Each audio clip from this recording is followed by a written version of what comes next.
Hello, my name is Lise Colucci, and I'm one of the life coaches at queenbeing.com, where we help you to discover, understand, and overcome narcissistic abuse in toxic relationship. Hello, we're going to do the stalling lag thing. Meanwhile, I'm going to actually turn on a light because yikes. Okay.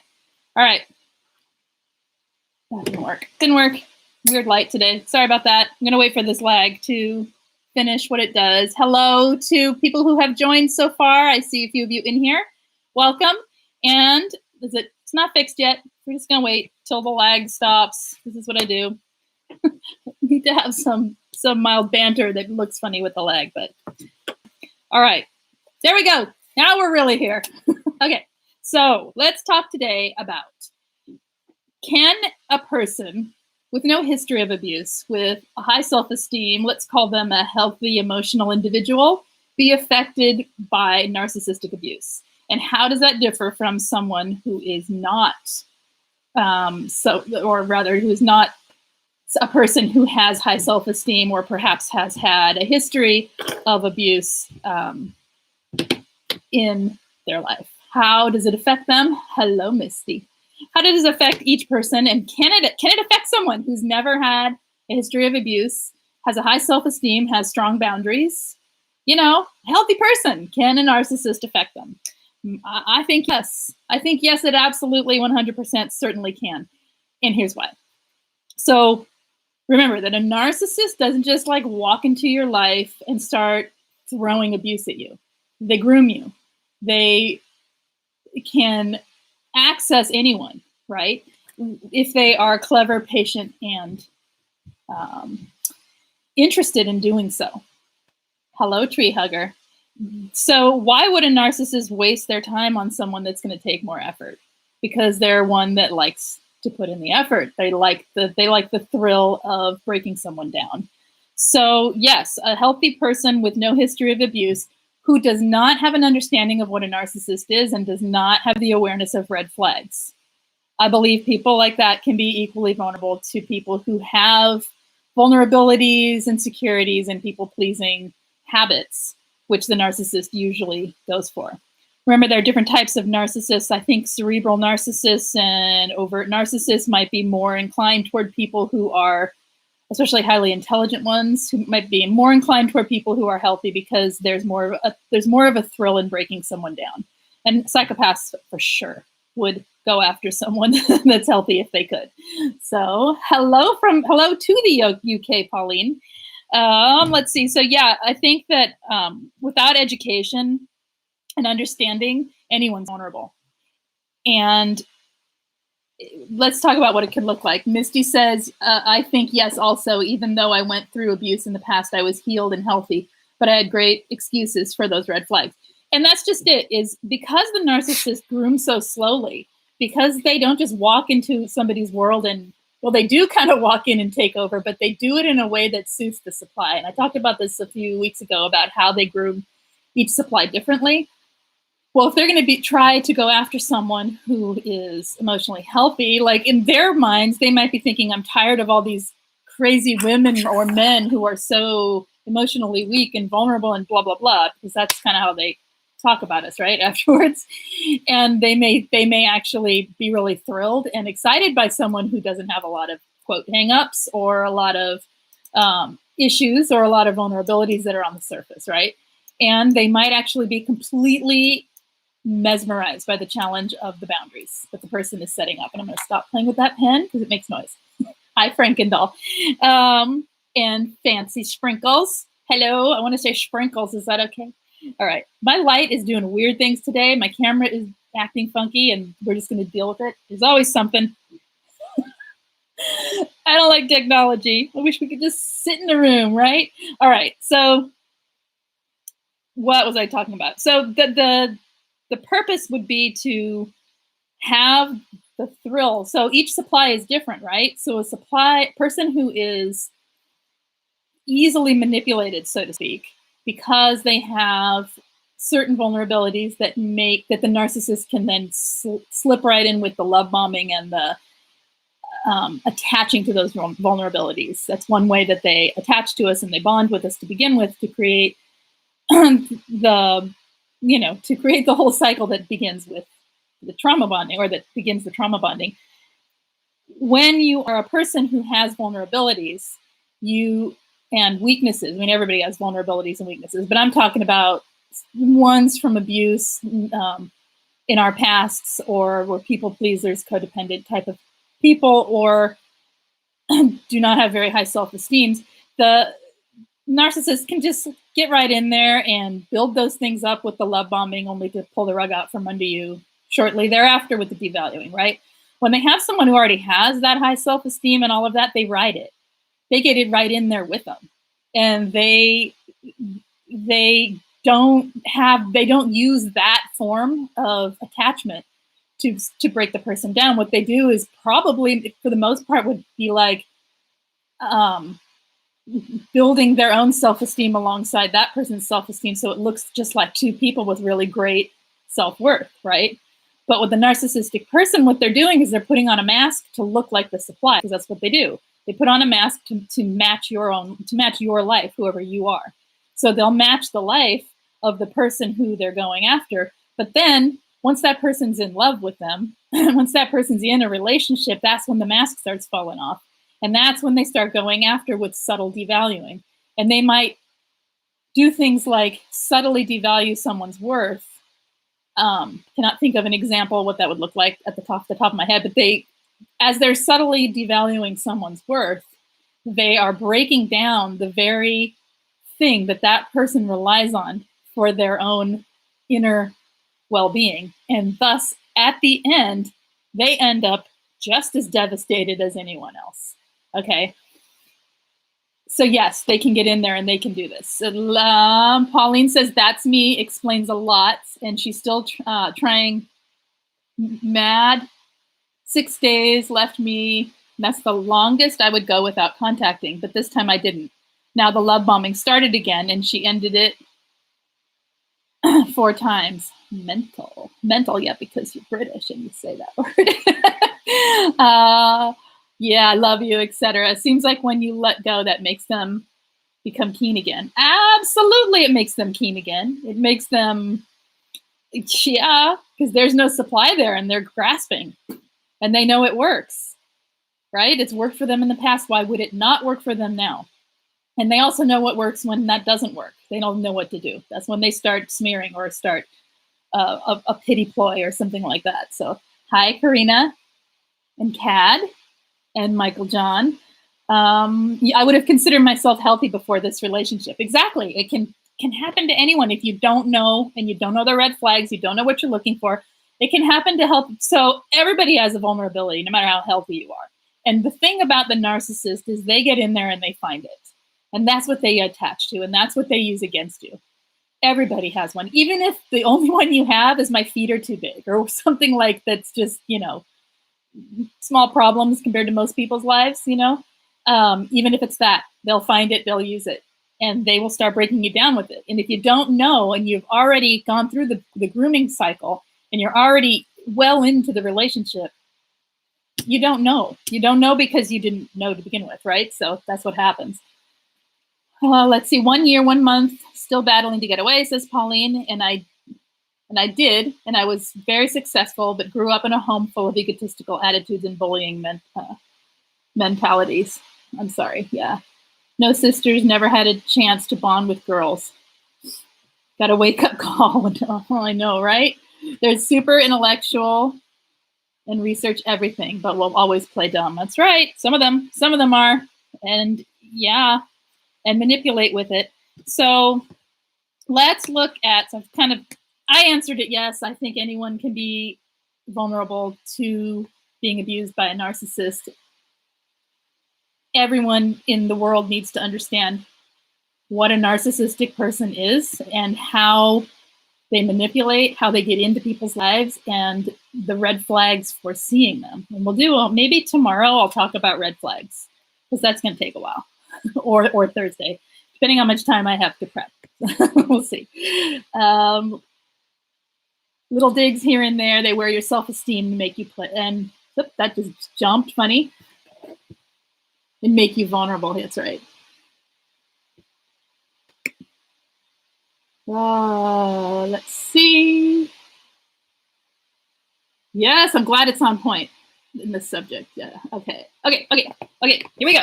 So let's talk about what it looks like. What does it look like?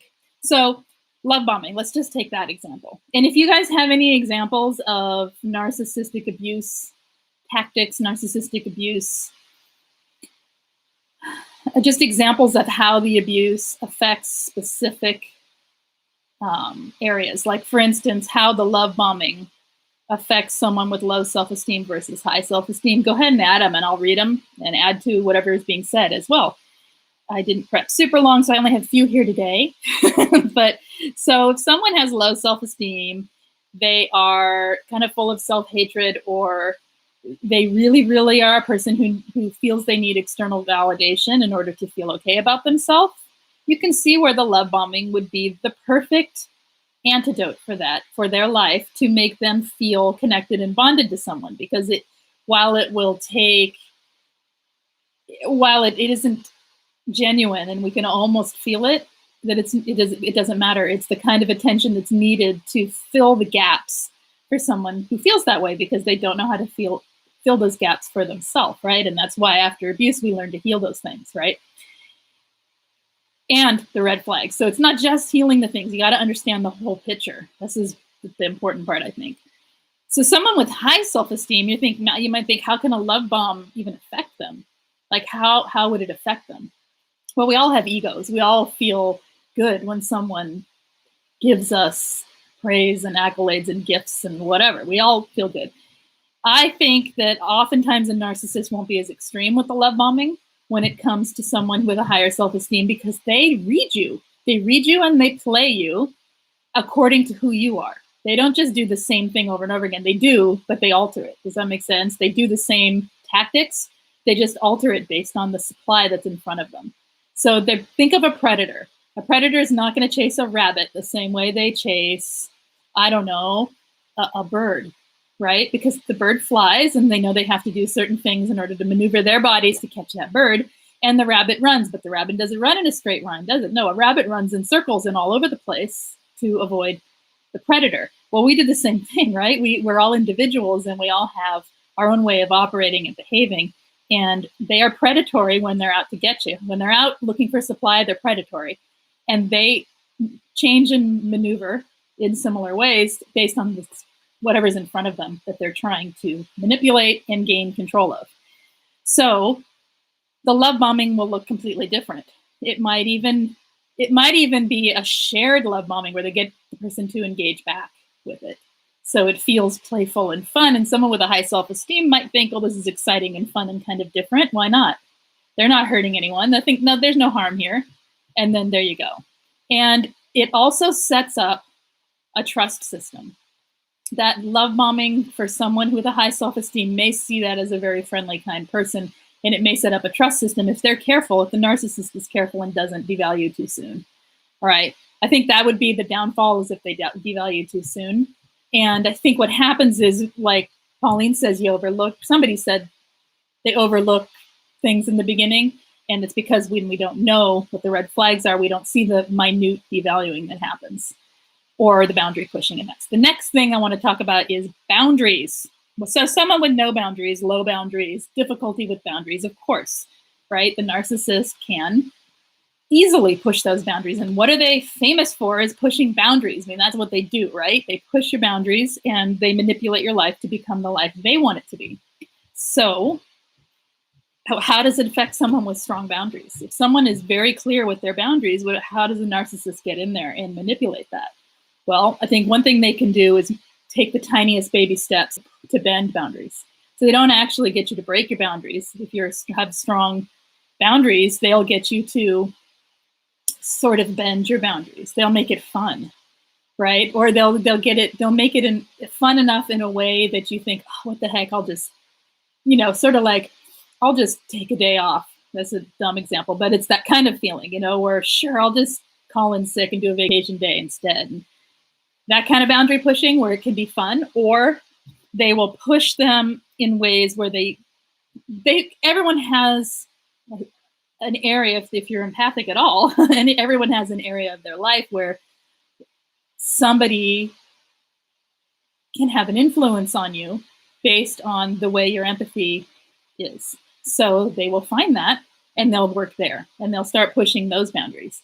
They always push boundaries. They push everyone's boundaries. Now, they may be the type of narcissist that's capable of argument and like to go head to head with someone. So they may gaslight in ways and project in ways that are so subtle that the person with strong boundaries doesn't see it coming. And then they flip the table and turn it around.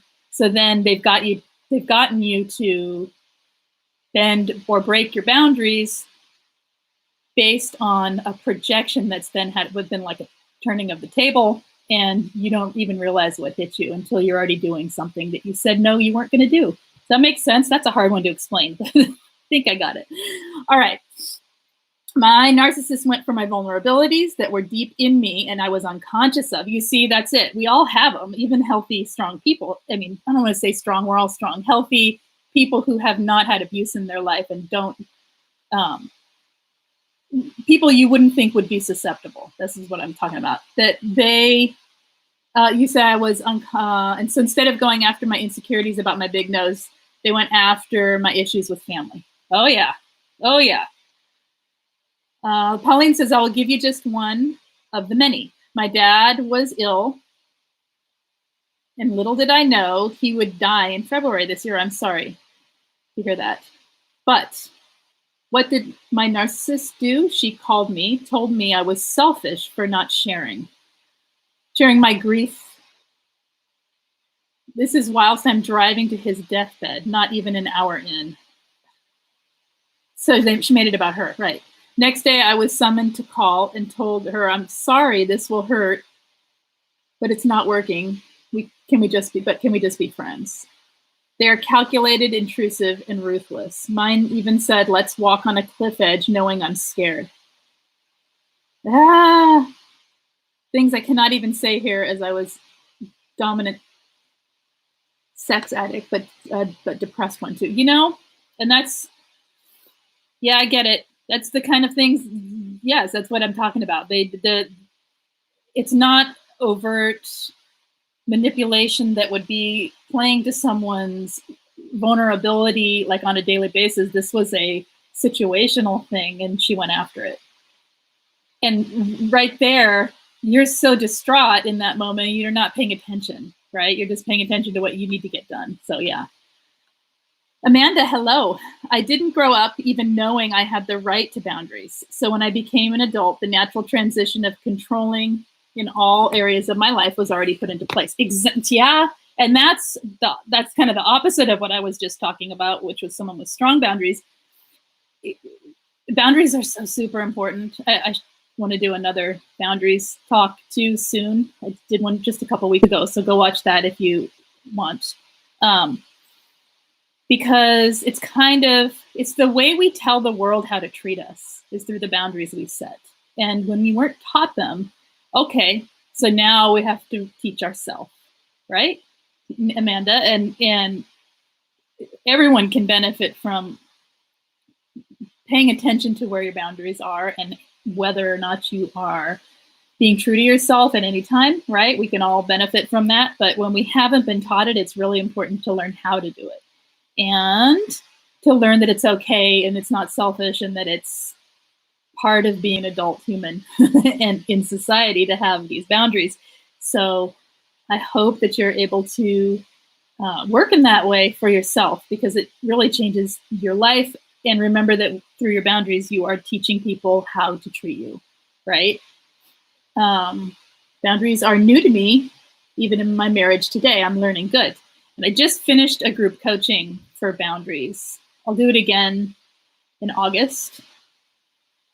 June and July have been self-esteem, and that's another one if you are interested or if anyone's interested in working on things like this. Boundaries is part of the self-esteem. So, I mean, it all goes together. It's just where the focus lies. But the self-esteem can help you be ready to place the boundaries, and the boundaries can help you build your self-esteem. So they go hand in hand. Anyway, if that is interesting to you, there's a link, I think, in the main section of the description for the video or for this, and you can go there, or you can always email me or ask me here or whatever. Anyway, so here we go. Keep going. So healing. How does healing? So those are just. Let me go back. Those are just a couple of examples of how a narcissist can affect someone who has a higher self-esteem with no history of abuse, and how they can, get into someone's life. There's a whole lot of examples. Those are just a couple that I came up with briefly before we came on here. Oh, here's another. Pauline says, I asked to drop all my appointments as I work for myself, then fly to where she lives 12 hours away because she was desperate and depressed. I did it. Because it's playing on your need, or not your need, it's playing on your loyalty. It's playing on she was playing and banking it all on your empathy, your loyalty, your love. That's what you do in relationship. That person, your partner, comes first. I mean, that's what we're taught, right? And that's how it should be. I mean, if it was truly, truly an emergency and you did that, then great. But here we go. Only to be told I was the one who needed to come there, and I was begging to come after being told for months I wasn't allowed to visit. As soon as you get there, the tables turn, right? Yep.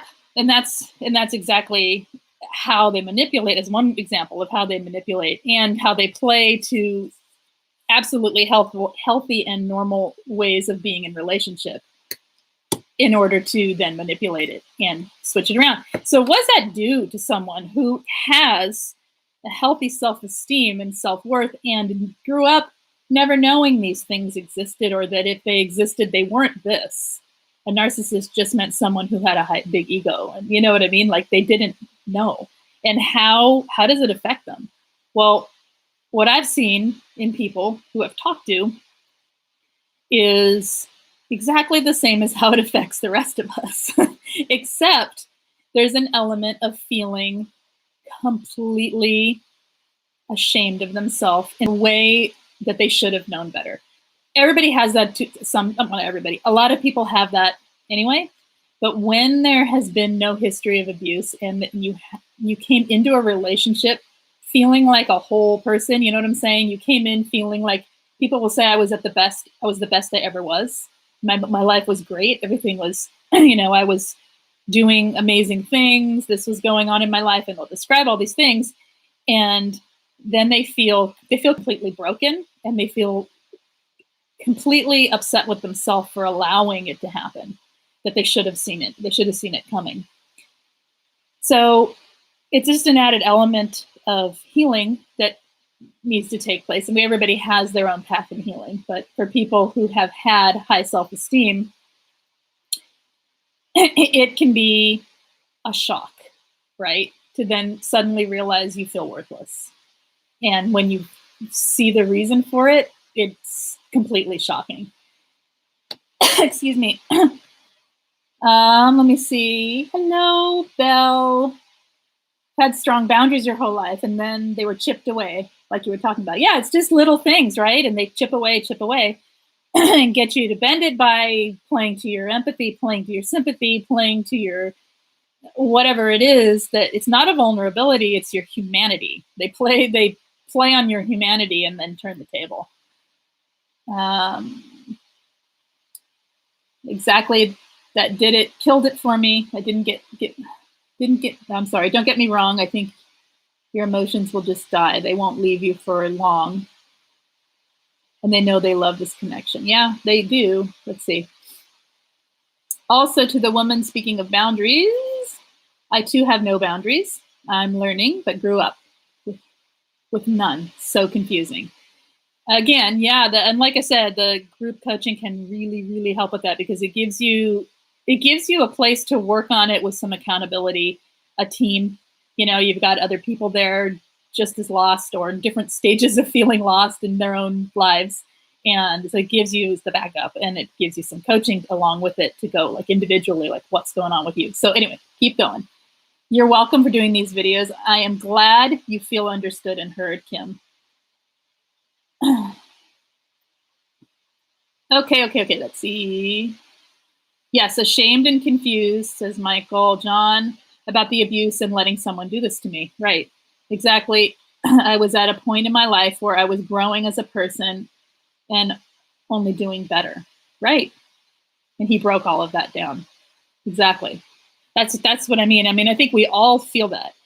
Someone who truly is in a great space in their life, when a narcissist comes in and really feels like, you know, they're the type of person you wouldn't think could be affected, it can be completely devastating to be taken down that far, to be completely broken down that far. It isn't something that they've always known. For a lot of us, this is all we've ever known. And for some people, this is completely baffling. They don't know how they got there. They also, Fancy says, they also just do things past boundaries assumptively, then make you look petty. Make you look petty for speaking up. Oh, heck yeah. Yes, they do. It's 1 a.m. What are you doing up at 1 a.m.? Pot calling kettle black. I'm up all night. So, okay. Lise, yes, I feel ashamed that I was such a different person 5 years ago. If you saw a photo of me, you would not know it was me. Feel my soul was stolen in the night. How can they do this? How can they? We talk about how. Why? Huh. How can they in a metaphorical way? Because it feeds them. Because all they care about is themselves. And they don't care. They can say they care, they don't care. They care only as long as you'll stick around. And then they don't care. And then they try to hoover to make you care. Anyway, so there you go. So healing. Let's see, what do I have here? They don't have emotion. That's the problem. They don't have empathy. I think they have a lot of emotion. They don't have empathy. I think that a lot of them, especially a vulnerable covert, feels a whole lot. But what they feel is their own, it's sort of like their own pity party, right? They don't feel, no, it's okay. I'm just saying it because people say that often and think that they're more like people with actually no emotions, which there are people who feel that way, but no, they have, yeah. Anyway, so, okay. Anyway, with healing, I think it's the same path. Honestly, I think the path is the same. It's observing what happened, discovering it, understanding it, like we're trying to do.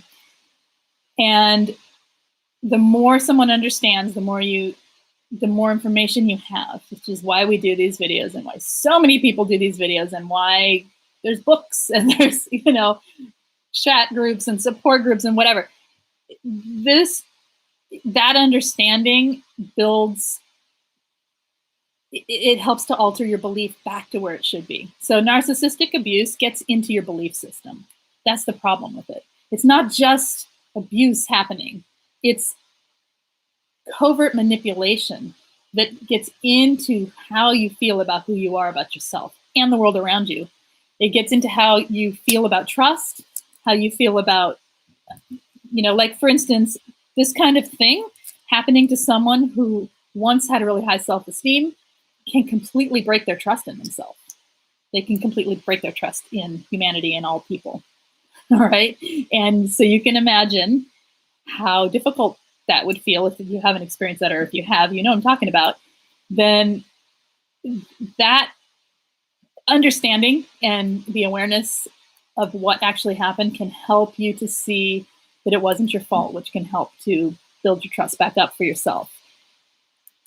And learning red flags, and learning, which I think I will, like I said, do this week, a video just on red flags, and we can just list them. We can just name all the red flags and have a fun day of flag waving, okay? But the more you learn about what happened, the more you learn about what to avoid in the future, the more your trust can rebuild for yourself or can build for the first time. So in that case, it's the same, no matter where you're coming from, but it's just a little bit different angle, right? Let's see here. I embraced it and it helped. Exactly. So that's super important, Pauline. I love that.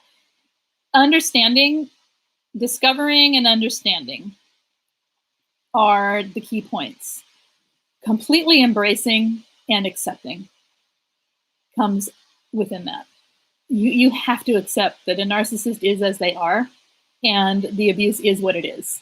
And there is no hope, there is no potential, there is no but what if, or what if they aren't a narcissist. There's none of that. None of that matters. The abuse is what it is, and you've been abused, and the person's been toxic. So there is nothing else. There is only that. And once you can embrace and accept that, it breaks, to me at least, it breaks a little tiny piece of that trauma bond that holds you back to the what if, and to the part of yourself that's in deep cognitive dissonance. So embracing it helps with the cognitive dissonance. Does that make sense? Amanda says, my mother treated me like an idiot after explaining that I wanted boundaries. I methodically listed them out and only received disdain. That makes sense. That was the last time I spoke with my mother. It makes absolute sense that that happened the way it did, especially if she was abusive to you or is toxic or is a narcissist or any form of person who manipulates through emotional abuse. Because, first of all, no one who's going to abuse you is going to care what you think or where your boundaries lie, because they are the ones determining the definition and the defining lines of the relationship. End of sentence. That's how they operate, right? So it makes sense that, I mean, it's awesome that you verbalized it, I think, because you got to see that your wants and needs will not be respected, and you got to make a choice to speak with them or not, right? And that's empowering, even though it's extremely painful and very difficult. But that empowerment is useful to you.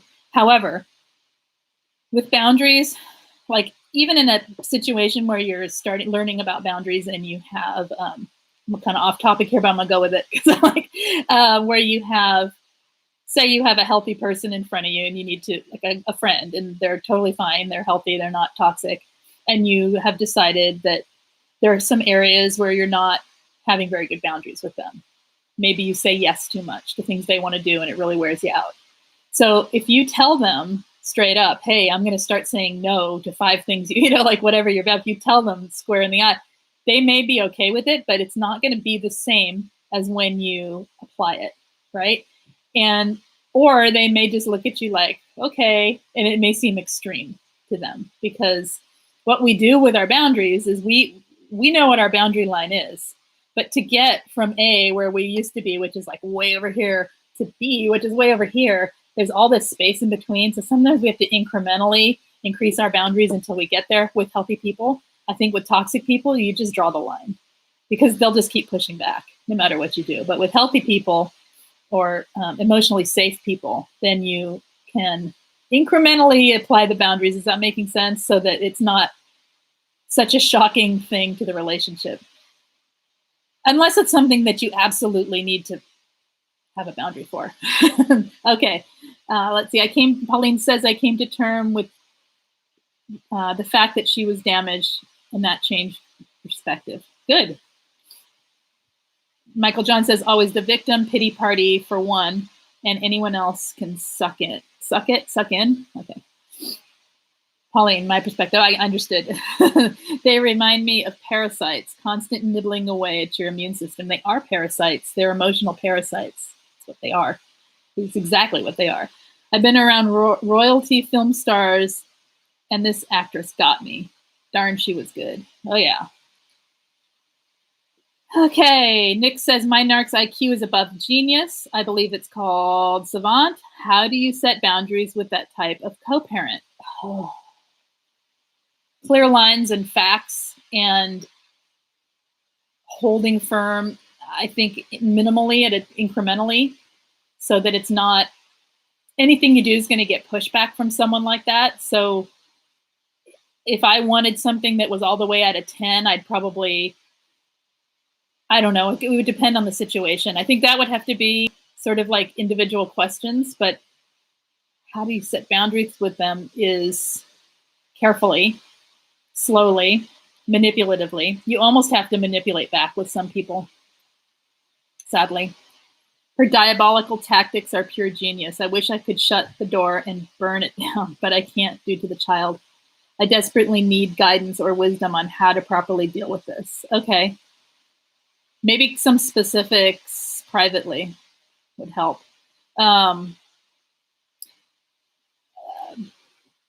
Yeah, I think that you keep your emotions out of it. Someone like that is going to bank on you being emotional. They're going to expect for you to be emotional about anything they're pushing with, right? Because that's what they're used to. So think about how you used to behave with them and do something different. If you used to try to make them understand and feel what they were doing, well, realize that's not going to work. And go to a more business-like approach. Keep things in writing. Keep it minimal. Keep it through email, not text, because text is something people expect immediate response for. Even friends, I mean, it's ridiculous how intrusive we are in one another's lives just because of the nature of text, right? We get in each other's headspace because of text. Now, we don't want narcissists there. They must stay out of our text world, I think. I think keep them in email so that you can reply once you have composed yourself and composed an email and then gone back through that email, checked it for any emotion, checked it for any accusation, checked it for anything that is threatening. Add words that make the narcissist believe that they are doing what they want to do, and try that. That's how I would do it. Let's see. Hello, Butterfly Mama. Hard day of trauma processing. What's going on? What do you want to talk about? Frankendoll, how are you? You hanging in there? I've been thinking about you. Oh, you said you're good. Okay, good. They love a text. They do. I don't delete anymore. Save it. It's evidence. Yep, save the text, but reply through email. I would say I'm switching to email to keep better track of our conversations so that I don't forget things. I'd put it on myself, saying that I need this for my own memory, or something like text gets too confusing. I put it back on myself, play dumb, and I would then only email them when I chose to reply. Once a day, max, if you need to speak that often, which you probably don't. So, and one email, not several back and forths. They have to wait for the next one. It's not text. Okay. Okay. So I hope that explains some of the ways a narcissist can infiltrate the life of a person that has not had abuse and is emotionally in a good place in their life, and how important it is to learn the red flags and be educated on what narcissistic abuse is. I have seen things where it's on another thing that can happen is on a non-primary supply level, on a secondary supply or even further down the line. I have seen them get into people's lives as yes men. So in other words, they like having healthy people around them, some of them, the more social ones, because it makes them look good. And they know how to play that role of that friend. And then what happens is that person who is being used by the narcissist can become a flying monkey for the person's supply in their life. So that's a whole nother topic, but they get in there. So let's see, even with the evidence, they still play it off as or justify why they said what they said. It's always projected back onto the victim. It sure is. Always, always. They don't have accountability. That's the main. No empathy and no accountability are, to me, the two main factors that prove someone is so emotionally toxic that they cannot be and should not be tolerated. So Pauline says it's difficult as to try to build momentum, but you have to control it. So yes, it's a good idea. Email. Yeah. I mean, that's what I've seen work, and that's what I think a lot of people recommend. So, okay, take some time for lots of self-care, maybe nice relaxing bath. I don't know who you're speaking to, Frankendoll, but we could all do that. A little self-care. So you guys, any topics you want to talk about or anything you want me to talk about tomorrow? I'll be back on tomorrow, probably earlier than this. Probably, I think around, I don't know. I'm going to try for earlier. I don't know when Angie's on, so I'm going to either go right before or after. So I'm not sure. I have to check with her. Okay. Yeah. Anything you guys want to talk about or want me to talk about tomorrow, let me know. Put it in the comments or put it in the main comment section of the video or shoot me a line and I will try to get to it. Can't get to everything or obviously, but I try. So there's that. If you have not done so already, 33222, send a text. Here's the time you can text. Send a text to 33222, Lise Live, LISE, and I will notify you about 10 minutes before I go live every time. If you have not subscribed, please do so if you enjoyed this or if this is helpful for you, and hit the thumbs up if you liked it. And that's it. And if you have nothing else, if you guys are okay, I'm going to end now. Otherwise, I'm waiting to see. I have a client. She's just come out of a 9-year experience and didn't realize she was married to one until I told her. Ugh, you know, like people don't know until they get the education, and then it's eye-opening, right? I could talk about the weather and still make your day. Well, it is a bright sunny day here today. The clouds are puffy and there are elephants in the sky, because there's always elephants when there's puffy skies, puffy clouds rather. And let's see, it's about 78 degrees. We got a cool breeze coming from the west. Is that good? Okay. You're welcome. Techniques to survive when you cannot leave. Yes, writing it down. Okay, writing that. That's a good one. Survival techniques. Okay, can't leave. Make you watch me write. Okay, all right. Okay. Keep saying that. You're welcome for everything. You're welcome, Nick. She knows how to use child as leverage and also as a weapon. I'm starting to check my emotion at the door when dealing with her good.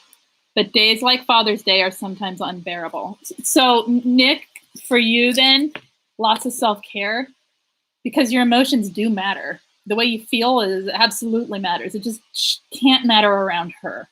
Does that make sense? Like, you have to honor what you feel and have people around you, support groups, whatever, that also honor what you feel and let you feel it. It is a hard day. Any holiday is hard around a toxic person. But especially one that's supposed to be about you, Father's Day, your birthday, things like that. So create things for yourself in your life that honor yourself on those days. Does that make sense? So for next year, set it up. You like that weather report, Butterfly? Have a day, have some things in place for next Father's Day. Think about it now. Like, what would have been nice? Things that are within your control. What would have been nice? I would have liked to, even if right now you write yourself a journal entry or something, talking about something good about yourself and being a father, just something for yourself, like that you will need to hear next year, set it up. We have to do that for holidays and things like that. I think we have to set up our own success. So Mother's Day, I sit around and pout because no one does anything. When you're single and the children aren't taught because you're the one teaching them, and how do you teach them to do, So I sat around feeling sorry for myself. Tried not to, but, it happens. But I watched a couple of my guy friends handle Father's Day like they were pros at it. They went they had the kids, so they were fortunate in that situation. But they actually went and set up, went to brunch. And I thought, well, who's paying? Well, they're paying, of course. I'm thinking of all, they're supposed to do it for me, but really they set it up for themselves.